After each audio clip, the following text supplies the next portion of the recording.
জান্নাতে অলরেডি ঘর পেয়েছে জীবিত অবস্থায়, অথচ খাদিজা জীবনে একটা ওয়াক্ত নামাজ পড়েনি, এক ওয়াক্ত নামাজ পড়ে, একটা রোজা রাখেনি, জীবনে একদিনের জন্য পর্দায় থাকেনি। বলেন, তার পুরা জীবন আমি পড়ে দেখেছি, জীবনে কোনোদিন তিনি পর্দায় ছিলেন না, নামাজ পড়লেন না, রোজা রাখলেন না, হজ করলেন না, যাকাতও দেননি, পর্দায়ও নেই, অথচ আল্লাহ সালাম দিয়েছে জান্নাতে ঘর বান। মুফতি আমির হামজা মাঝে মাঝে ভুল বক্তব্য দেয়, তার থেকে এলেম নেওয়া যাবে কি? তার থেকে এলেম নেওয়া যাবে না, তার বক্তব্য শোনা যাবে না। তিনি নগদ রসুলের একটা হাদিসকে অস্বীকার করেছে, বলছে রসুল সাল্লাল্লাহু আলাইহি সাল্লামের যে সিনা চাক হয়েছিল এটা নাকি মিথ্যা কথা। তাকে আবার 20 বছর আমি পড়তে বলেছি, আবার 20 বছর পড়বে, পড়ে সে বক্তব্য দিবে। রাসূল সাল্লাল্লাহু আলাইহি সাল্লামের সিনা চাক হয়েছে বুখারী মুসলিমের হাদিস। আরো অনেক বিভ্রান্তিকর বক্তব্য আছে। তিনি বলছেন যে গোটা কোরআন মাজিদ পড়লাম, সালাত আদায় করলে যে জান্নাতে যেতে হয় এটা কোথাও লেখা নাই। অথচ সূরা মুমিনুনে আছে, মুদাসসিরে আছে, আল্লাহ বলছেন যে সালাতের হেফাজত করবে আমি আল্লাহ তাকে জান্নাত তো দিব, জান্নাতুল ফেরদাউসের মেহমান বানাবো। কথা বুঝেছেন? এই বিভ্রান্তিকর আলেমদের বক্তব্য শুনবেন না। তিনি ফিরে আসুক বক্তব্য থেকে, আল্লাহ তাকে সঠিক বোঝার, সঠিক আকীদা মানুষ রাখার, বোঝার তৌফিক দান করুন। আমরা তার জন্য দোয়া রাখি, কিন্তু বিভ্রান্তমূলক বক্তব্য থেকে ফিরে আসবেন। দুই বোনকে একসাথে বিবাহ করা জায়েজ নেই। যদি একজন মারা যায় সেই ক্ষেত্রে আর দ্বিতীয় বোনকে একসাথে রাখা যাবে না, এটা হারাম। কোরআন মাজিদে এটা আল্লাহ হারাম করেছেন। সূরা নিসার 23 নম্বর আয়াতে বলছেন যে দুই বোনকে একসাথে বিবাহ করা নিষেধ, হারাম করে দিলাম। বারাকাল্লাহু ফিকুম, জাযাকুমুল্লাহ খায়ের।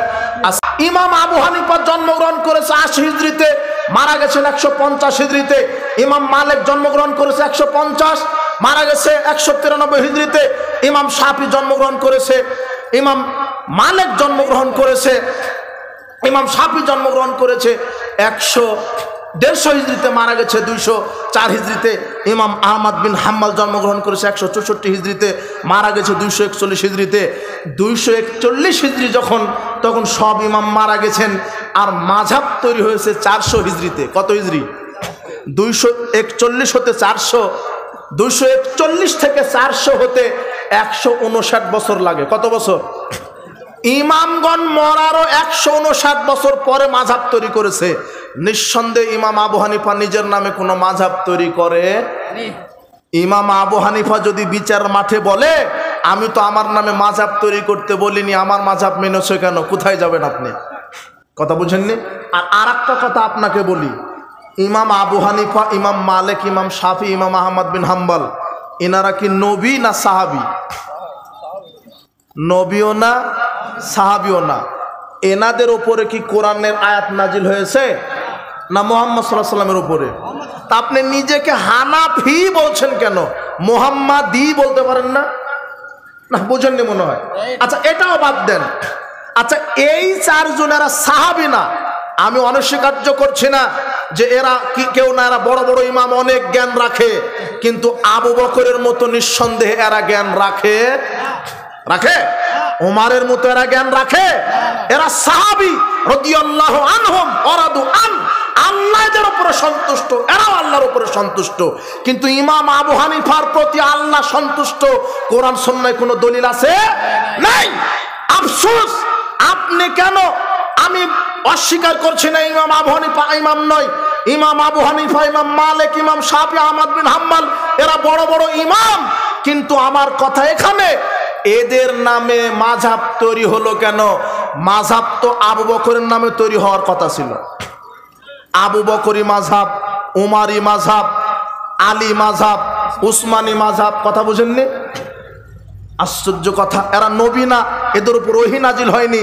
আর তারপরে মজার কথা, এই চার ইমামের নামে, এই চার মাযহাবের যারা অনুসারী, এরা চার ইমামের নামে সমাজে যা আমল করে, এই আমলের সাথে তাদের ইমামগণের কোনো সম্পর্ক নাই, তাদের নাম ভাঙিয়ে চলছে, কোথাও দেখাতে পারবেন না। এই জন্য সাবধান, মাযহাবের দোহাই দিয়ে কোরআন সুন্নাহকে হত্যা করবেন না, বেদাতের পরিণাম জাহান্নাম। আল্লাহ নবী বলছেন কুল্লু বেদাতিন দলালা, কুল্লু দলালাতিন ফিন্নার। বেদাত পথভ্রষ্টতা, আর পথভ্রষ্টতার পরিণাম জাহান্নাম। উপস্থিত বৈঠকের মুসলিম দিনী ভাই বোন, শিরক করে মারা যাবেন না। কবর পূজা, খানকা পূজা এগুলি শিরক। পীরের উসিলা ছাড়া জান্নাত হবে না। পীরের দরগায় মানত করলে বালা মুসিবত কেটে যায়। সর্বশেষ কথা, তাবিজ ঝুলানো শিরক।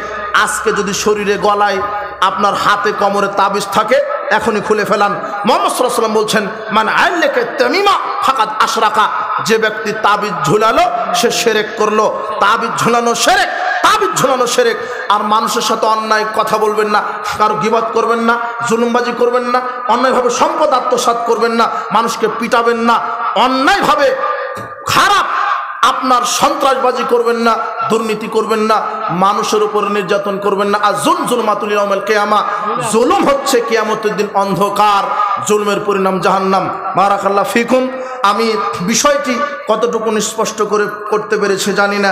আল্লাহ সুবহানাহু ওয়া তাআলা আমাদেরকে সুন্নাহ অনুযায়ী, রাসূল সাল্লাল্লাহু আলাইহি ওয়াসাল্লামের দলিল অনুযায়ী আমল করার তৌফিক দান করুন।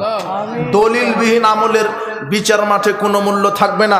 উপস্থিত বৈঠকের মুসলিম দিনী ভাই বোন, দুটা জিজ্ঞাসা এসেছে, দ্বিতীয় বিয়ে করতে গেলে কি প্রথম স্ত্রীর অনুমতি লাগে? জি না, লাগে না। মুফতি আমির হামজা মাঝে মাঝে ভুল বক্তব্য দেয়, তার থেকে ইলম নেওয়া যাবে কি? তার থেকে ইলম নেওয়া যাবে না, তার বক্তব্য শোনা যাবে না।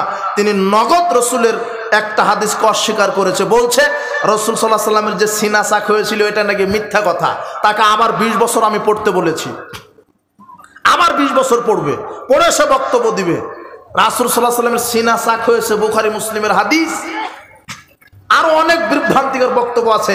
তিনি বলছেন যে গোটা কোরআন মাজিদ পড়লাম, সালাত আদায় করলে যে জান্নাতে যেতে হয় এটা কোথাও লেখা নেই। অথচ সূরা মুমিনুনে আছে, মুদাসসিরে আছে, আল্লাহ বলছেন যে সালাতের হেফাজত করবে আমি আল্লাহ তাকে জান্নাত তো দিব, জান্নাতুল ফেরদাউসের মেহমান বানাবো। কথা বুঝেছেন? এই বিভ্রান্তিকর আলেমদের বক্তব্য শুনবেন না। তিনি ফিরে আসুক বক্তব্য থেকে, আল্লাহ তাকে সঠিক বোঝার, সঠিক আকীদা মানুষ রাখার, বোঝার তৌফিক দান করুন। আমরা তার জন্য দোয়া রাখি, কিন্তু বিভ্রান্তমূলক বক্তব্য থেকে ফিরে আসবেন। দুই বোনকে একসাথে বিবাহ করা জায়েজ নেই। যদি একজন মারা যায় সেই ক্ষেত্রে আর দ্বিতীয় বোনকে একসাথে রাখা যাবে না, এটা হারাম।